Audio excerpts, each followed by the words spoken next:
Boa tarde a todos, a paz de Cristo. Vamos dar continuidade aqui na introdução, né? Nós começamos a fazer nos dois primeiros vídeos sobre os ensinamentos de Jesus e a tradição esotérica de Jesus. Nós ficamos aqui na metade da introdução porque é um pouco mais longo, mas vamos dar continuidade agora nesta aula da Escola de Jesus. Vamos continuando aqui. A segunda área do conflito com a doutrina ortodoxa já era sentida de forma latente há muitos séculos. Trata-se da repulsa instintiva ao conceito de Deus justiceiro, apresentado pelo Antigo Testamento numa interpretação literal que foi encampada pela ortodoxia cristã. Concedeu Deus como um ser sujeito a ataques de fúria que precisa ser aplacado por diversas formas de sacrifício e holocausto, fere a consciência daqueles que não se recusam a pensar e constitui uma verdadeira heresia. A máxima heresia, neste sentido, é a proposição de que o Filho de Deus foi oferecido em sacrifício para propiciar o perdão de Deus pelos pecados dos homens, conhecido como a doutrina da expiação vicária.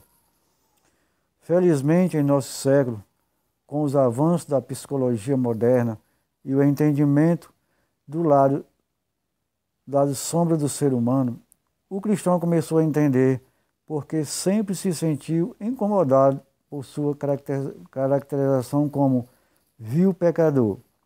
Jung mostrou que as negatividades inerentes ao nosso processo de aprendizado terreno devem ser entendidas e superada pela compreensão e pelo amor, e não pelo temor a um Deus implacável que castiga nossas falhas e fraquezas com os tormentos do fogo eterno.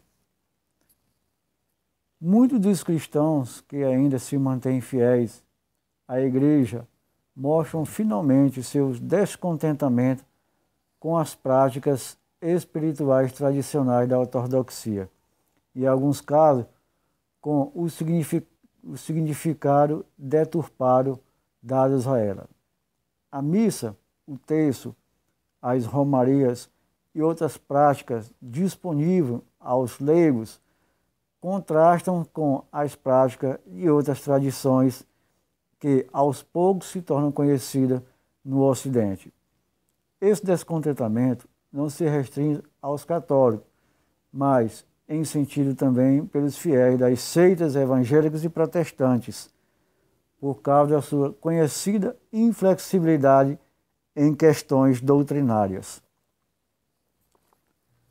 Apesar de muita resistência interna, a poderosa energia crística que atua nesta época de transição parece ter rachado, em alguns lugares, a espessa muralha do conservadorismo. Assim, algumas aberturas como o movimento carismático e os movimentos de jovens e de casais da Igreja Católica resultaram em entusiásticas respostas dos leigos e de parte do clero. Também a divulgação por iniciativa de alguns padres e monges de certas práticas meditativas e contemplativas, parcialmente inspiradas nos modos orientais. Teve excelente acolhida, porém, a grande massa dos buscadores, a Igreja permaneceu uma instituição rígida, distante, indiferente e até mesmo alienada das necessidades espirituais dos seus fiéis. O resultado tem sido um progressivo desapontamento dos fiéis com a ortodoxia religiosa cristã e a consequente êxodo por outros movimentos e tradições não cristãs ou fora dos cânones ortodoxos. Isto explica porque o espiritismo, o budismo, o hinduísmo, a yoga e outros movimentos religiosos e filosóficos foram tão bem acolhidos no Brasil, entre os cristãos insatisfeitos com a postura ortodoxa de sua tradição. Isso ocorre porque, nesses movimentos, ou tradições, o buscador encontra práticas espirituais sólidas e doutrinas que não agredem a razão. As tradições budista e da yoga têm exercido grande atração sobre os buscadores ocidentais. Ambas podem ser mais acertadamente consideradas como tradições filosóficas do que religiosas. Seus aspectos doutrinários são extremamente atraentes, englobando conceitos filosóficos e cosmológicos de abrangência e grandeza que fascinam os estudiosos livres de preconceitos. Porém, o ponto que exerce maior atração parece ser a prática espiritual dessas tradições voltada para a libertação do sofrimento. Dentre essas práticas, destaca-se a meditação, com todas as suas modalidades e etapas. Até mesmo alguns padres e monges cristãos, como Thomas Merton e William Johnson, depois de estudar o budismo, procuraram introduzir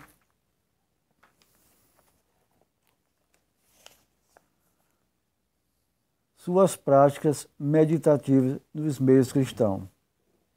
Johnston, preocupado com o desinteresse crescente dos fiéis pelas práticas desenvolvidas devocionais tradicionais, como rosário, via sacra e novenas, e verificando a firmeza milenar das práticas budistas, tal como observou no Japão, desabafa. A velha contemplação cristã destinava-se a uma elite, os franciscanos, os jesuítas, os dominicanos e as pessoas de bem. Mas o pobre leigo, o cidadão de segunda classe, ficava com as contas do seu rosário. De hora em diante, não é preciso que seja assim. Assim como a liturgia ampliou-se para abranger a todos, também o mesmo pode dar-se com a contemplação. O muro infame que separava o cristianismo popular do cristianismo monástico pode ser derrubado de forma que todos possam ter as nossas visões, alcançar o nosso samadhi, né? Quer dizer, contemplação. A diferença radical de enfoque para a vida espiritual entre a tradição budista e a cristã pode ser aquilatada pela maneira como se denominam seus membros. Os budistas geralmente se autodenominam praticantes, no sentido de serem praticantes do Dharma. Os cristãos, por sua vez, são normalmente caracterizados como fiéis, refletindo o fato de serem supostamente fiéis à sua crença no corpo doutrinário da Igreja.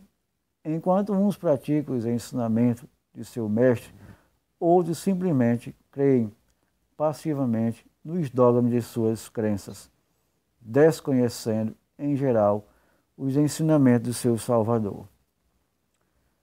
Dentro desse contexto da crescente insatisfação com as práticas cristãs ortodoxas e diante da constatação de que existe alternativas atraentes nas outras tradições, a apresentação das doutrinas e práticas espirituais do lado interno da tradição cristã assume especial importância.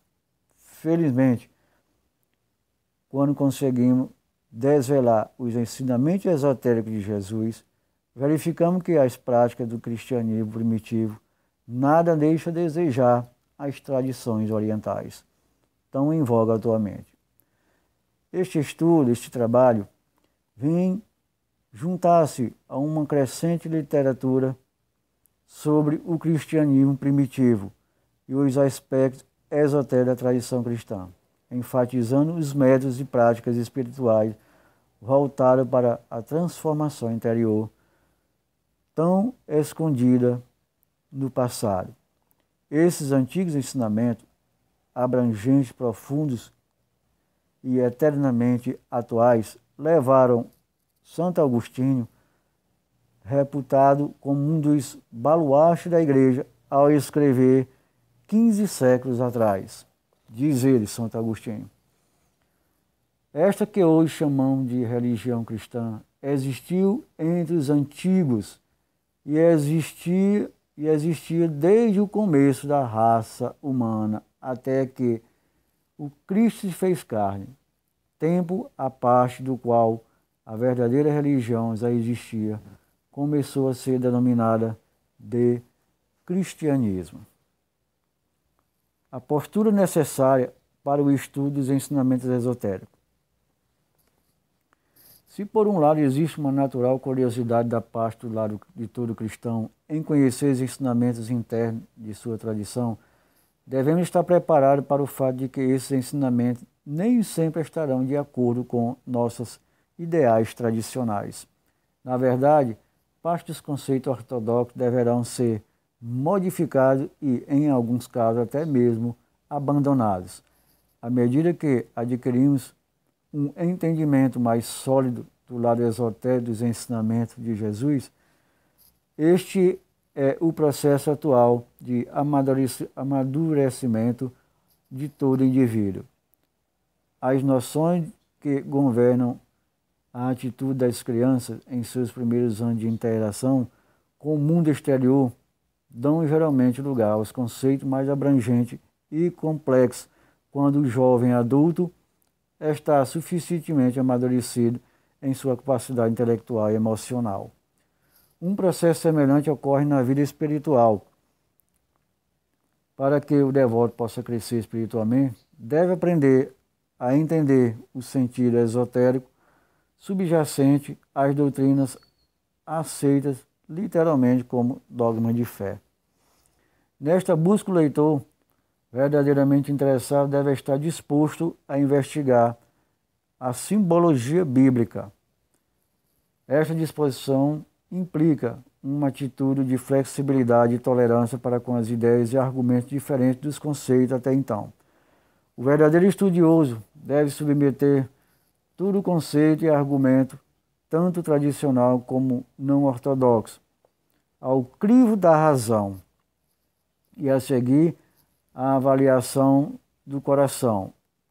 O devoto que adota essa postura espiritualmente sadia estará chamando em seu auxílio Cristo interior, que derramará suas bênçãos na forma de inspiração para a compreensão mais profunda das verdades transformadoras da nossa tradição.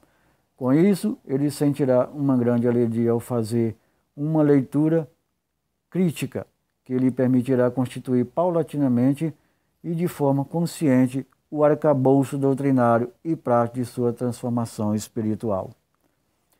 Isso significa que o leitor deve adotar a postura de cientista, que, ao iniciar um novo projeto de pesquisa, parte de uma série de hipóteses de trabalho que serão investigadas e testadas.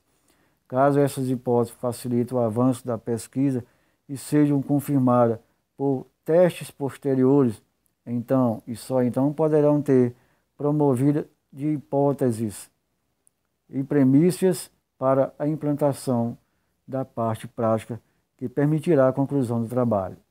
A atitude científica, apesar de atraente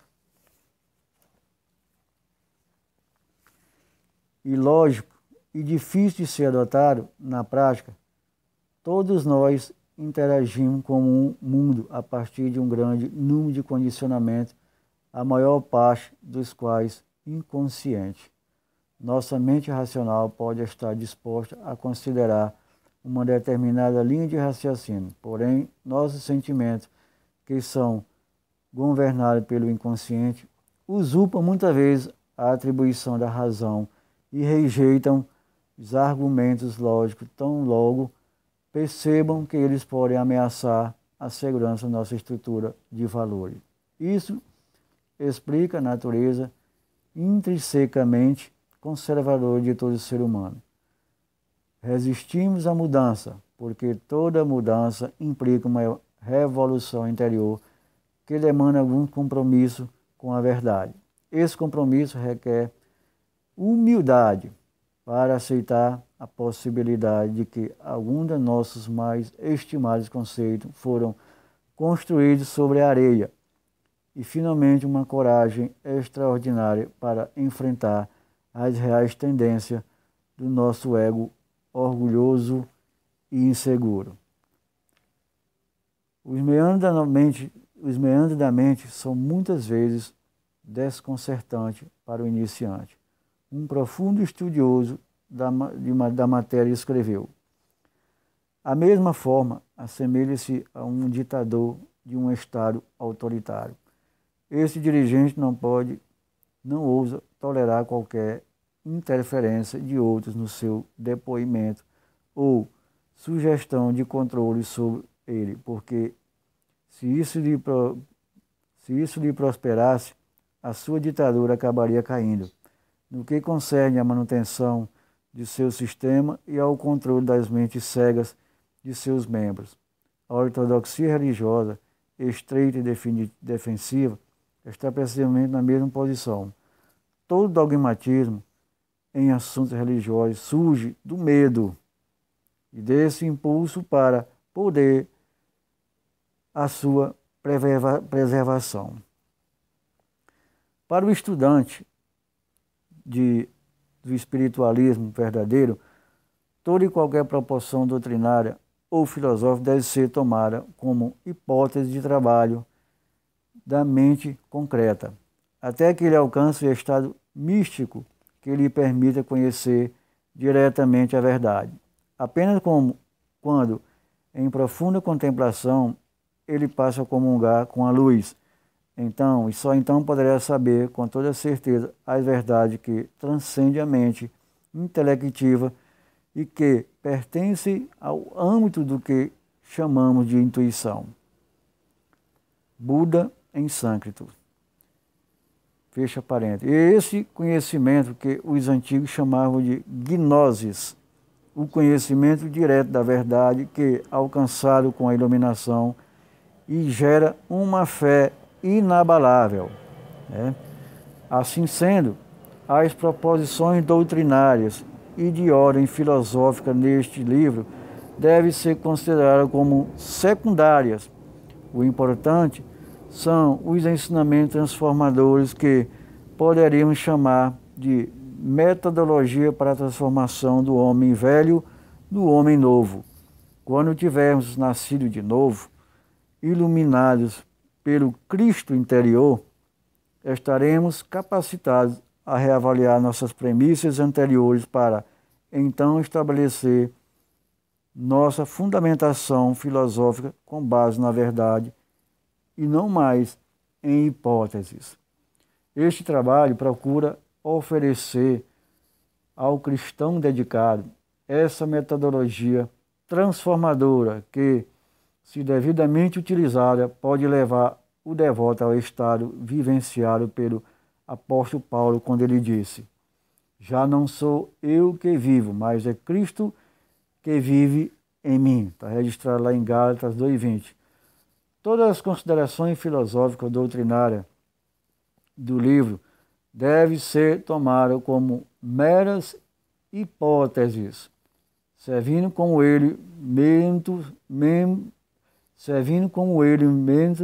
elementos auxiliares no desenvolvimento de uma estrutura referencial que acreditamos ser lógica e sequenciada. O estudante que estabelecer como meta a sua transformação interior não é deixar limitar nem intimidar por argumentos filosóficos ou teológicos. Poderá deixar para mais tarde as decisões doutrinárias quando estiver capacitado pela iluminação transformadora e para renunciar-se sobre estes pontos de forma definitiva. O mestre deve ter tido isso em mente quando ele disse: conhecereis a verdade e a verdade vos libertará. João 8,32. Apresentamos a seguir as principais hipóteses que foram usadas para nortear o trabalho. Essas hipóteses serão examinadas com mais detalhe ao longo do texto. Muito bem, meus amados, nós vamos ficar por aqui. Na próxima aula da Escola de Jesus, nós vamos dar continuidade a esta introdução. Como eu falei, é um pouco longa, mas a introdução de fundamental importância para nós entendermos o que nós vamos estudar.